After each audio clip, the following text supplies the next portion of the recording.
Hey, what is up, you guys? Welcome back to my channel and to another true crime video. As you can see, we are really going for the Halloween vibe. I am uploading every single day the week of Halloween, another true crime spooky video. So make sure you hit that subscribe button and turn on your post notifications so you do not miss any of my uploads. And if you have any ideas for what I can call like this Halloween week, let me know in the comments because I have not thought any yet.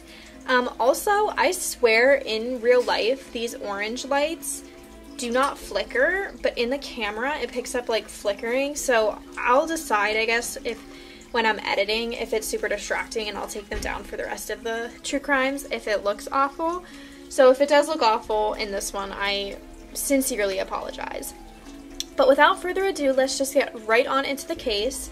Today we are going to be talking about the disappearance and the murder of Dorothy Jane Scott.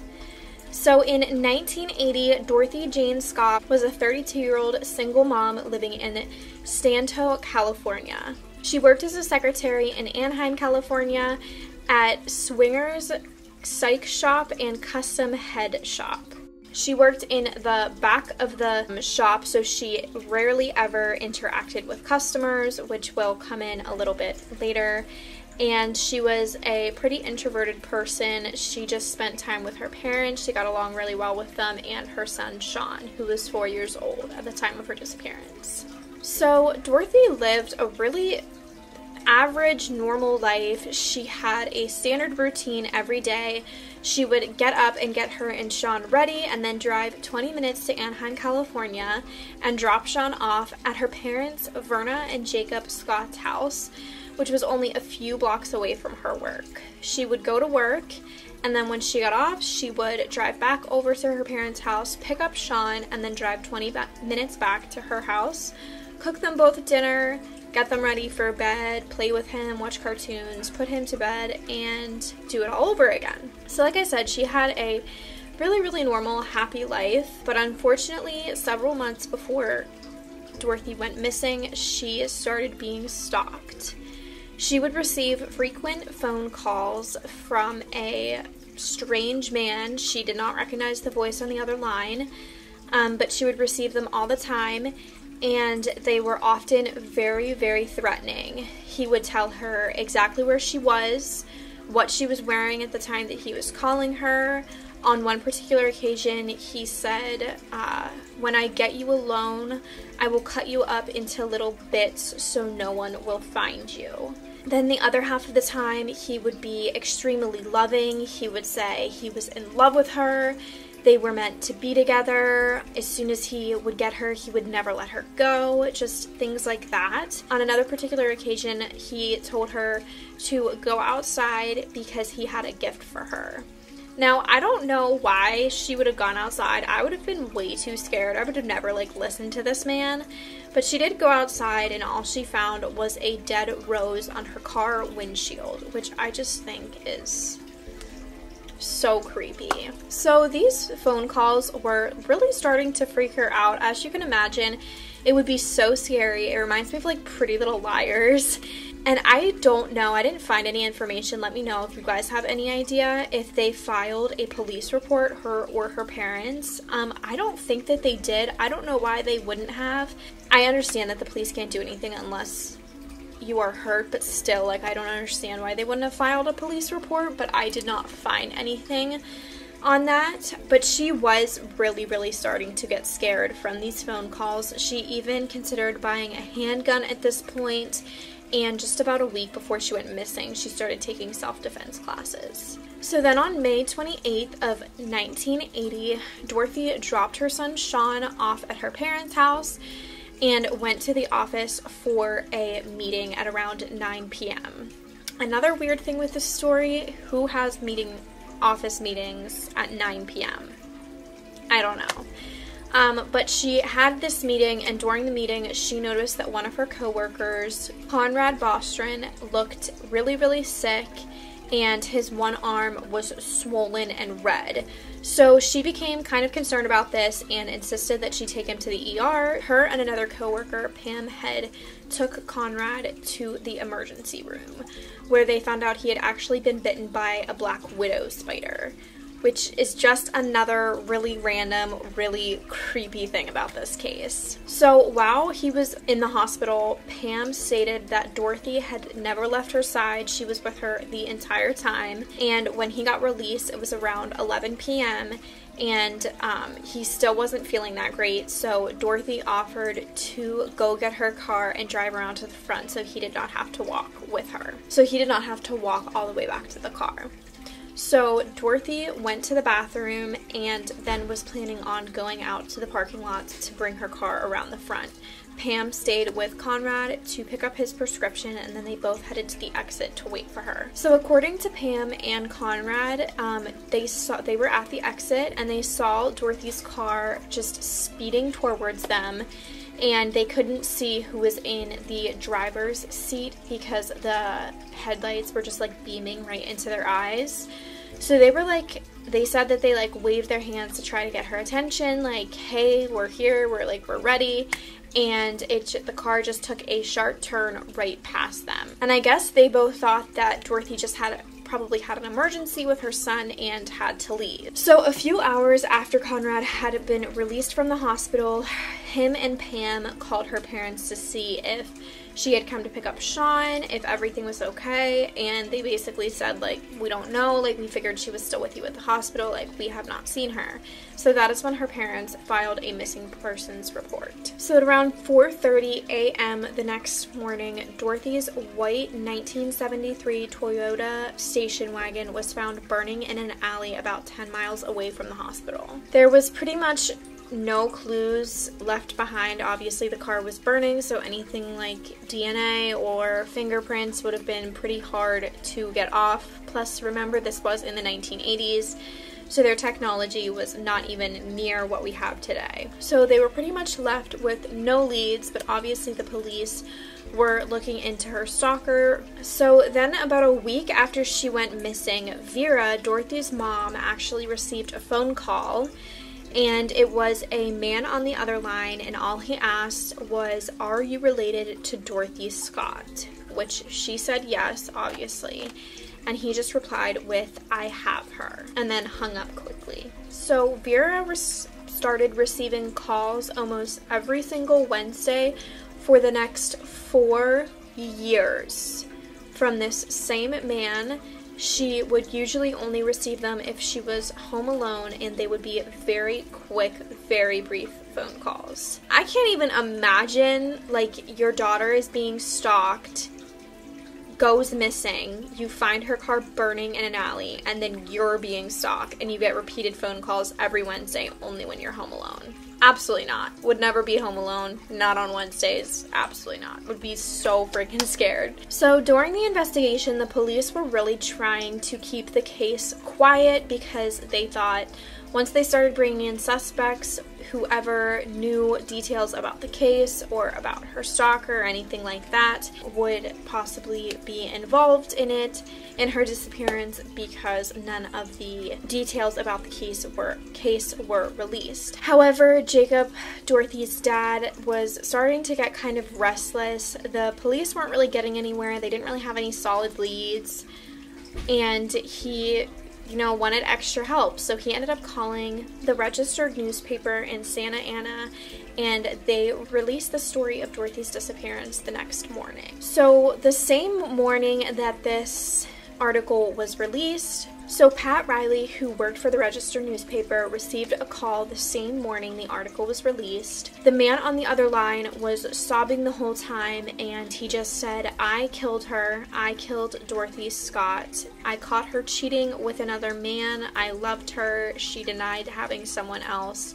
I killed her. So Pat Riley said that the man on the other line of the phone call knew details about the case that weren't even published in the article, like why she was at the emergency room in the first place and the fact that she had a red scarf on when she went missing. This call didn't lead really anywhere. Same with Vera the calls that she was receiving. And like I said, this was in the 1980s, so the tracking that they had on phone calls was not near as good as it is now.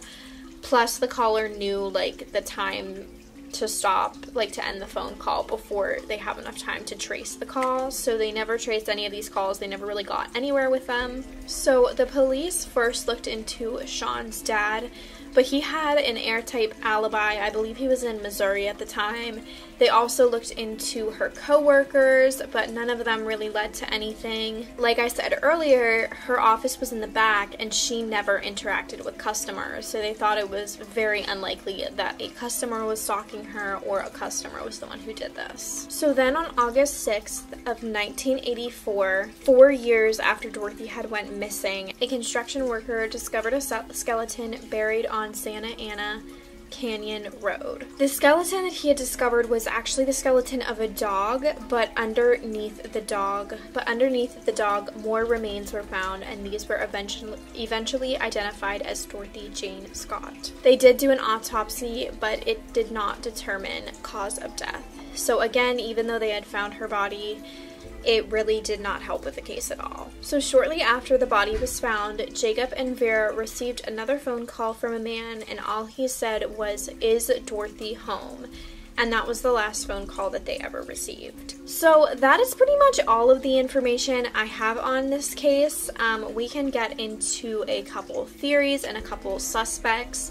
Sean, who is obviously now an adult, has spoken about this case a fair amount of times, and one person that he was looking into was a man named Michael Butler. So Michael Butler was known as being a bit of a strange, unstable man. He also was allegedly involved in cult activity and cult rituals, and was apparently obsessed with Dorothy. Coincidentally, his sister actually worked in the same office that Dorothy did, which makes a lot of sense of how he always knew where she was at, how he knew her routine, how he knew what she was wearing. They did not have any evidence, circumstantial or hard evidence, to even make him a person of interest in the case, and the police knew about him, and they knew that some of the co-workers were kind of suspecting that he was the one stalking her, but they did not ever have enough evidence to bring him in and question him. And then in 2014, he passed away from pancreatic cancer. There's kind of mixed opinions on this. A lot of people 100% believe he was the one who did it, and a lot of other people think that he was just, you know, a easy excuse, an easy, oh, just because he's a little weird and his beliefs are a little bit radical compared to the average, you know, the average Joe, it's easy to blame her death on him, which I can kind of understand, but I do think it is super, super weird that his sister worked with her. I mean, I could personally never see myself helping one of my siblings stalk a woman, but it does make a lot of sense on how he always knew, the stalker always knew what she was doing and what she was wearing. Because when you think about it, like, you really, really, really need to be paying attention to a person's life. Like, you can't have a job if you are following someone around all day. And remember, like I said earlier in the video, she had a standard routine every night, so he had to have been following her the night that she disappeared, or know that she was taking someone to the ER. So I'm not sure if his sister was at that meeting. I don't even know what her name is. I think they're trying to keep it a little hush-hush just for her sake. I'm sure if you digged deep enough you could find it. Another suspect, I don't really know if they're considered suspects, but Conrad and Pam, who she was at the hospital with, I don't necessarily think they had anything to do with it, but I do think it was weird that they did not find it weird that she just drove straight towards them and then left. And they waited hours to check in with her parents. I think that is so bizarre. I don't know if they knew about her stalker. I'm gonna assume that she did. She was being stalked for months, and she was receiving these calls when she was at work as well. So I cannot imagine that neither of them knew about her stalker, and if my coworker was being stalked and they were supposed to be picking me up at the exit of a hospital and they drove right past me, with their headlights like beaming in our eyeballs, I would definitely be concerned. I also don't think I would have let her walk to her car by herself. I don't understand why Pam wouldn't have gone with her. I mean, for all we know, if Pam would have gone with her, she might have ended up dead as well. I mean, I can kind of see, like, oh, Conrad was the one at the hospital, like, staying with him. But I just cannot imagine letting my friend or my coworker who was being stalked walking to her car alone at 11 o'clock at night. And then not checking up on where she was at for hours. I think that is so, so bizarre. Why would you do that? Why would you do that? It just seems so stupid to me. But other than that, they don't really have any suspects for this case, and it pretty much just went cold. I definitely think this is going to be one that will probably never be solved, just because I don't think any new evidence would come up. Her car was completely, I mean, it was on fire. Her bones, they couldn't really get anything from. So I have a feeling this one will always be a bit of a mystery, but let me know what you guys think. I don't know. I don't really think that her coworkers had anything to do with it. I think that that was just a lot of irresponsibility on their part, and I don't really know if I think this Michael Butler guy had anything to do with it either. I don't know. Let me know what you guys think. I definitely think that it was her stalker, 100%. And I don't know. I feel like if this happened today, this wouldn't have happened. I definitely don't think the police would have done anything about her stalker because she hadn't been physically hurt. But, like, her family was being stalked by him for 4 years. Like, that's literally insane. If I was her son, I would be concerned, like, now that the stalker would go after him. I don't know. Who knows? This case reminds me a lot of a Criminal Minds episode, the one that the girl is being stalked. I'll have to put, like, the season and the episode number up here, but she's being stalked, and the police won't help her because she hasn't been hurt yet. And she goes up to JJ, and she's like, well, if anything happens to me, like, you're gonna notify my family that I'm dead. And they tell her about how, like, the dates that she receives, like, gifts or letters are probably important to him, and as you see in this case, he only calls her mom on Wednesdays. So I wonder if they met on a Wednesday, if Wednesday is some type of anniversary for them. In these type of stalker cases, it is possible that that man just saw her once and became obsessed with her. So it could really be anyone. But I think that's enough blabbering for me for one video. This will probably be my first of my little Halloween week, and I want to save kind of the creepier ones for later, but I do think this case is a little creepy. Stalking just totally freaks me out, and then there's just so many, like, little random things that are just so bizarre in this case, like the fact that he was bitten by a black widow spider, and that's why they were at the emergency room. Like, how weird is that? How unlikely is that? That's another thing. They were the ones who got, they were the ones who got her to the hospital. And he was bitten by a black widow spider. And didn't know he was bitten by a black widow spider. Maybe I'm a team Conrad and Pam gal now. I don't know. Let me know what you guys think of this case below. Let me know if you think either her coworkers or this Michael Butler guy was involved at all. Or if you have any other information on this case. There's a lot out there, but it's like kind of like the same, like, 10 details for every article that I saw. But yeah, let me know how you liked this video. I really, really hope that you stick around and subscribe for the rest of these true crime videos this week. Thank you so, so much for watching, and I will see you tomorrow.